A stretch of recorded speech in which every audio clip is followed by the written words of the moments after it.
اعوذ باللہ من الشیطان الرجیم بسم اللہ الرحمن الرحیم زین للناس حب الشہوات من النساء والبنین والقناطیر المقنطرۃ من الذهب والفضة والخیل المسومۃ والانعام والحرث ذلک متاع الحیاۃ الدنیا واللہ عندہ حسن المآب۔ سورہ آل عمران آیت نمبر 14۔ خبردار یہ چیزیں تمہیں اللہ کی ذات سے غافل نہ کریں۔ زین للناس حب الشہوات، لوگوں کے لیے شہوات خواہشات کی محبت بطور امتحان مزین کر دی گئی ہے، یعنی مرغوب چیزوں کی محبت اکثر افراد میں حدود سے تجاوز کر کے معصیت کا سبب بنی ہوئی ہے۔ واضح ہے کہ نفس کے مرغوبات کی محبت انسان کی فطرت میں داخل ہے اور انسانی زندگی کی بقا اور کارخانے عالم کی نشو و نما کے لیے اس کی ضرورت بھی ہے، مگر اس میں اتنا غلو کرنا اور اس سے اتنی شدید محبت کرنا کہ خود خالق سے ہی غفلت ہو جائے اور آخرت سے توجہ ہٹ جائے انتہائی خطرناک ہے۔ نبی اکرم صلی اللہ علیہ وسلم فرماتے ہیں حب الدنیا رأس کل خطیۃ، دنیا کی محبت تو ہر برائی کی جڑ ہے۔ نقطہ، یہ عشق کا آخری درجہ ہے۔ شہوت کی جمع ہے جس کے معنی خواہش اور رغبت کے ہیں، لیکن اس جگہ شہوت سے مراد خواہش اور رغبت کی چیزیں ہیں، صرف خواہش اور رغبت مراد نہیں، اس لیے کہ محبوب اور مزین حقیقتاً وہ مرغوبات اور مشتہیات ہیں جو خود شہوت، رغبت اور محبوب اور مزین نہیں ہیں، لیکن اللہ جل شانہ نے توبیخ اور ملامت میں مبالغہ کرنے کے لیے قابل شہوت اور قابل رغبت چیزوں کو شہوات سے تعبیر فرمایا کہ تم ان اشیاء کی محبت میں اس درجہ ڈوب گئے کہ ان شہوات اور خواہشات کی محبت ہی تمہاری نظروں میں محبوب بھی ہو گئی اور مزین بھی ہو گئی، اور بجائے اشیاء مرغوبہ کے ان کی رغبت ہی تمہاری مرغوب خاطر بن گئی، اور قابل اشتہا چیزوں کی شہوت کی محبت ہی تمہاری محبوب اور مطلوب بن گئی۔ یہ عشق کا آخری درجہ ہے کہ محبوب کی محبت خود مستقل محبوب بن جائے۔ اسی طرح قابل شہوت چیزوں کو شہوت کا محبوب بن جانا، یہ اس امر کی دلیل ہے، اس بات کی دلیل ہے کہ یہ شخص لذات اور شہوات کے عشق میں آخری درجے تک پہنچ چکا ہے۔ اس کے لیے پھر آدمی دو نمبریاں بھی کرتا ہے، فراڈ بھی کرتا ہے، غلط طریقے سے حرام کام کرتا ہے اگر شہوت کو بالکل آزاد چھوڑ دیا جائے۔ نقطہ، شہوات سے تعبیر کرنے کی وجہ، اس جگہ ایک اور نقطہ قابل غور ہے، وہ یہ کہ مرغوب چیزوں کو شہوات سے کیوں تعبیر کیا گیا، یعنی ان کا نام شہوات سے کیوں لیا گیا؟ اس کی وجہ یہ ہے کہ چونکہ مرغوبات نفس خاص طور پر جو اس آیت میں بیان کیے گئے ہیں انہیں کمال محبوبیت حاصل ہے، جس کی وجہ سے یہ چیزیں بعض لوگوں کو کامل طور پر، مکمل طور پر اپنی طرف کھینچ لیتی ہیں اور اللہ سے تعلق رابطہ کاٹ دیتی ہیں۔ اس لیے شہوات کا لفظ استعمال کیا گیا تاکہ انسان ان کی محبت میں حد سے تجاوز نہ کرے اور اس میں ثواب عند اللہ کی رغبت پیدا ہو جائے، یعنی اللہ کے نزدیک جو ثواب ہے وہ اس کی رغبت پیدا ہو جائے۔ اس لیے کہ شہوت کا مفہوم ہی خست و ذلت پر دلالت کرتا ہے، اور شہوتوں کے ہی پیچھے پڑے رہنا یہ تو جانوروں کا کام ہے۔ اب کچھ مثالیں بیان کی جا رہی ہیں جن کی محبت میں پاگل ہو کر اکثر لوگ خالق سے غافل ہو جاتے ہیں۔ من النساء، جیسے عورتیں، یعنی عورتوں کی محبت نے لوگوں کو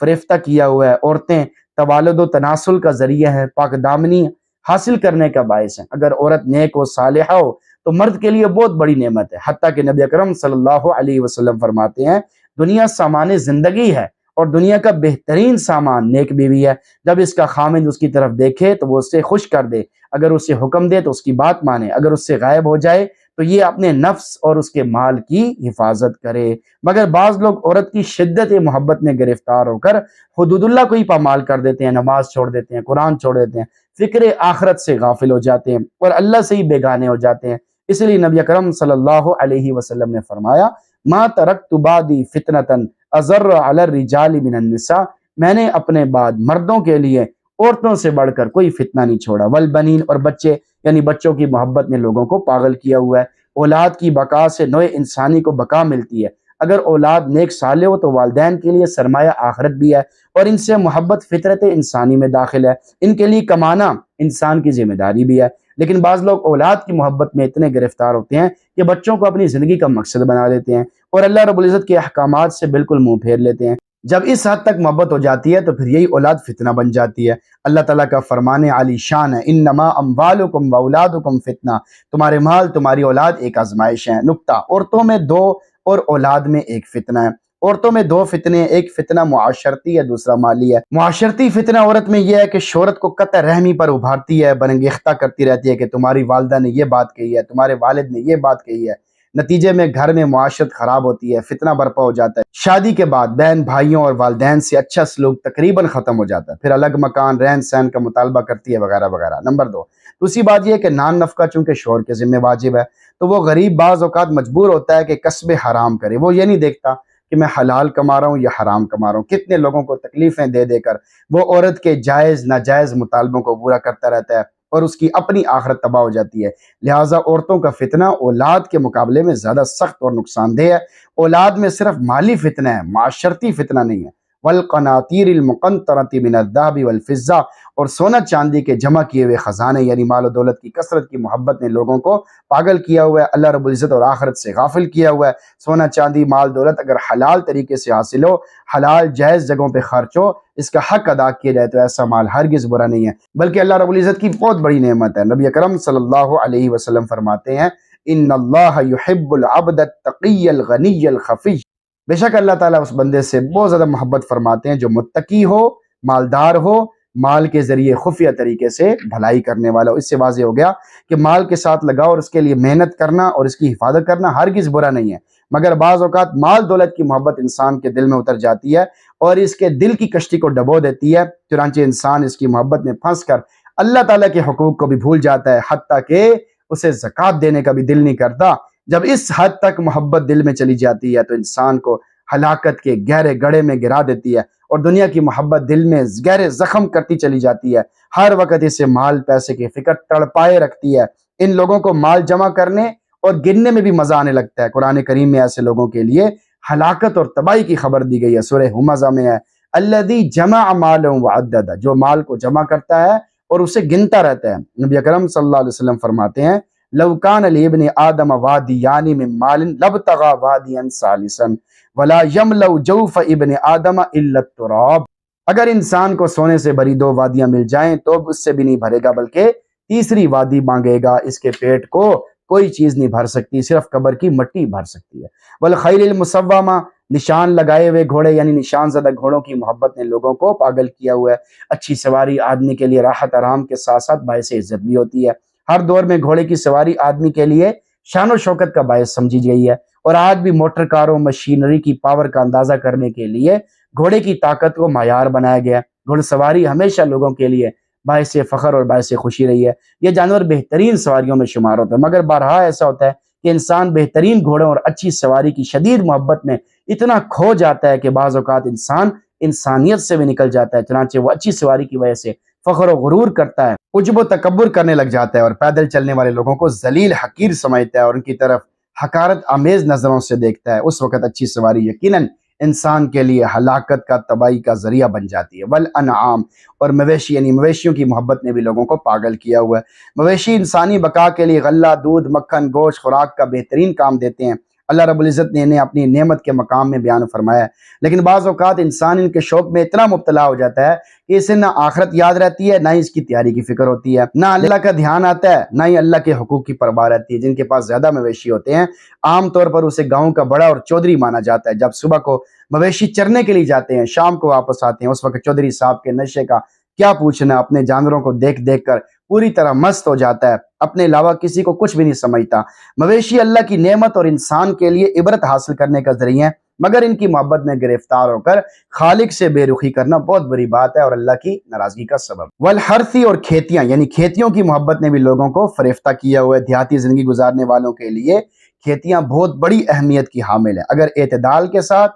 اور اللہ کے حقوق کی رعایت کرتے ہوئے کھیتی باڑی کی جائے تو اس میں رکاوٹ بھی نہیں ہے اور گناہ بھی نہیں ہے، مگر اکثر ایسا ہوتا ہے کہ کسان اپنی کھیتی باڑی میں ایسے حواس باختہ ہو جاتے ہیں کہ انہیں نماز تک کی بھی پرواہ نہیں ہوتی، پھر لہلہاتے کھیت پک کر تیار ہو جاتے ہیں، پھر بعض کسانوں کے لیے عشر نکالنا بھی مشکل ہو جاتا ہے، بعض تو بالکل دیتے ہی نہیں ہیں، بعض دیتے ہیں تو پورا نہیں دیتے۔ جب کسان اس حد تک اپنی توجہ کھیتیوں میں رکھنے لگ جائیں کہ انہیں خالق کی بھی پرواہ نہ ہو تو اس وقت کھیت یقیناً ان کے لیے وبال جان بن جاتے ہیں۔ نقطہ، نفس کی مرغوبات میں سے سب سے آخر میں کھیتی کو بیان کرنے میں ایک خاص علمی نقطہ یہ ہے کہ کھیتی ضرورت کے لحاظ سے اگرچہ ان مرغوبات میں سب سے پہلے ہے، مگر شہوت خواہش کے اعتبار سے وہ ان میں سب سے آخر میں ہے، اسی لیے اللہ تعالیٰ نے اسے آخر میں بیان فرمایا۔ نقطہ، ان چیزوں میں مرغوبیت کیوں رکھی گئی ہے؟ سوال پیدا ہوتا ہے کہ اللہ رب العزت نے ان چیزوں میں انسان کے لیے دلکشی کیوں رکھی ہے؟ انسان بسا اوقات انہی کی وجہ سے فتنوں میں مبتلا ہوتا ہے۔ اس کا جواب یہ ہے کہ ان چیزوں میں دلکشی اور زیبائش رکھنے میں کئی حکمتیں ہو سکتی ہیں۔ نمبر 1، انسان کی آزمائش کرنا مقصود ہے کہ انہی نعمتوں میں پھنس کر نعمت دینے والی ذات کو بھولتا ہے یا ان کی وجہ سے شکرانے کے طور پر اللہ کی طرف زیادہ متوجہ ہوتا ہے۔ چنانچہ اللہ تعالیٰ خود ارشاد فرماتے ہیں اِنَّا جَعَلْنَا مَا عَلَى الْأَرْضِ زِينَةً لَهَا لِنَبْلُوَهُمْ أَيُّهُمْ أَحْسَنُ عَمَلًا، بے شک جو کچھ زمین پر ہے ہم نے اس کو زمین کی زینت بنا دیا تاکہ ہم لوگوں کو آزمائیں کہ ان میں سے کون اچھے کام کرتا ہے۔ نمبر 2، مرغوبات نفس اہل ایمان کی عملی جدوجہد کا ذریعہ ہیں کہ اہل ایمان نعمتوں کو بھی استعمال کریں مگر نفس میں پیدا ہونے والی نافرمانی کی کشمکش سے جنگ بھی کرتے رہیں۔ نمبر 3، شکر نعمت کا سبب ہے، نعمت ہوگی تو انسان شکر کرے گا۔ نمبر 4، آخرت کی سعادت حاصل کرنے کا ذریعہ ہے کہ انسان مرغوبات نفس کے جنگل میں رہنے کے باوجود آخرت کو ترجیح دے، مرغوبات نفس میں پھنس کر آخرت سے غافل نہ ہو۔ نمبر 5، ملائکہ پر آدمی کی فضیلت کا سبب ہے کہ انسان تقاضے کے باوجود بھی حدود میں رہتا ہے۔ ذالک متاع الحیات الدنیا، یہ سب دنیاوی زندگی کا سامان ہے، یعنی یہ سب چیزیں جن کی محبت انسان میں رکھ دی گئی ہے دنیاوی زندگی کا سامان اور نفع حاصل کرنے کا ذریعہ ہے،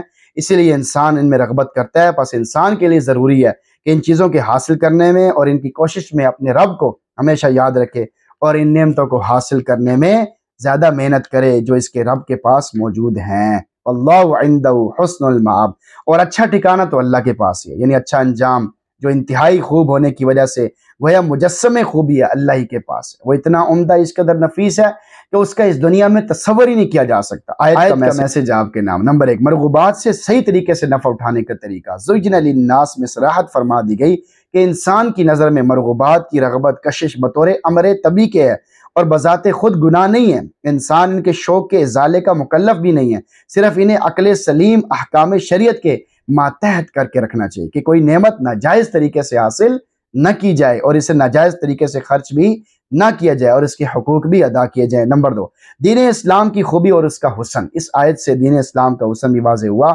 کہ وہ فطری خواہشات اور طبی میلان کی نفی نہیں کرتا، صرف انہیں حد اعتدال میں درمیانی حد میں رکھنے کی تلقین کرتا ہے، اسی وجہ سے کہا گیا کہ اسلام دین فطرت ہے۔ نمبر 3، یہ بے وقوفی ہے، بے شک دنیا کی چیزیں اور اس کی مرغوبات انسان کی ضروریات میں سے بھی ہیں، نعمتیں بھی ہیں، مگر بہرحال یہ عارضی ہیں، ان میں مشغول ہو کر آخرت کی ہمیشہ ہمیشہ کی نعمتوں سے محروم ہونے کے اسباب اختیار کرنا بہت بڑی بے وقوفی ہے۔ پس انسان کو چاہیے اپنی آخرت کی فکر کرے، اعمال صالحہ سے آراستہ ہو تاکہ آخرت کے گھر میں اچھا ٹھکانہ نصیب ہو جائے۔ عمل سے زندگی بنتی ہے، جنت بھی جہنم بھی، یہ خاکی اپنی فطرت میں نہ نوری ہے نہ ناری ہے۔ نمبر 4، کوشش کریں۔ واللہ عندہ حسن المآب میں اس بات کی پوری ترغیب ہے کہ دنیا کی فنا ہونے والی مرغوبات کو چھوڑ کر آخرت کی لذیذ اور لازوال چیزیں حاصل کرنے کی کوشش کی جائے۔ حضرت قتادہ رحمۃ اللہ علیہ فرماتے ہیں کہ ہم سے بیان کیا کہ حضرت عمر فاروق رضی اللہ تعالیٰ عنہ اس آیت کی تلاوت کے بعد یہ دعا مانگا کرتے تھے، اللہم زینت لنا الدنیا